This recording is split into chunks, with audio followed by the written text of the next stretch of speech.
We really ought to be doing what we're supposed to do, appropriate money, have the committees meet, decide where we're going to cut, make the cuts based on spending. If, in fact, we have a revenue issue, we ought to reform the code, not just pick on an industry like oil or like aviation and try and gig them a little bit. We ought to have a comprehensive reform. How do you propose we achieve that, given that we're working up against deadlines? Because what you're talking about is a good discussion. Well, I appreciate you asking the question that way, Ali, because for me, I'm one of the 5 Republicans that voted for Simpson-Bowles when it was created. I'll never understand why the president blinked and didn't send Simpson-Bowles to the Congress when he got it over 2 years ago.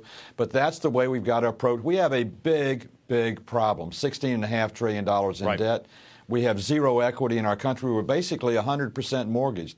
It's time we sat down and realized you can't just do it with spending. I agree with you wholeheartedly. The problem is, as you said, you hate the way we run things. We're now up against a deadline in 2 weeks. So what do we do? Do we hit sequestration and have these across-the-board cuts, which you as a businessman would agree are sloppy, they're not targeted, they're not going to work the right way? Or do we do what you're suggesting, or we should have done, but it's going to take months?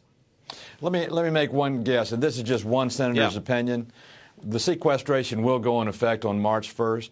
March 27th, the continuing resolution under which we're running the government goes out. We have to extend it. It is an open opportunity in time where we could make those cuts in the continuing resolution for the remaining 10 months of this year, and then take those 8 to 10 months at the end of this year to make the cuts for the other 9 years. It's doable if we have the intestinal fortitude to do it that way. March 28th is a day that if what you're saying doesn't work, the government could shut down. You don't foresee that? I don't foresee that happening. I think Republicans learned a real good lesson back during when Speaker Gingrich was in office, that shutting the government down is a bad idea. Yeah. Defending the country is important. Making sure Social Security checks are delivered is important. But it's a better idea to run the country like it's supposed to be run.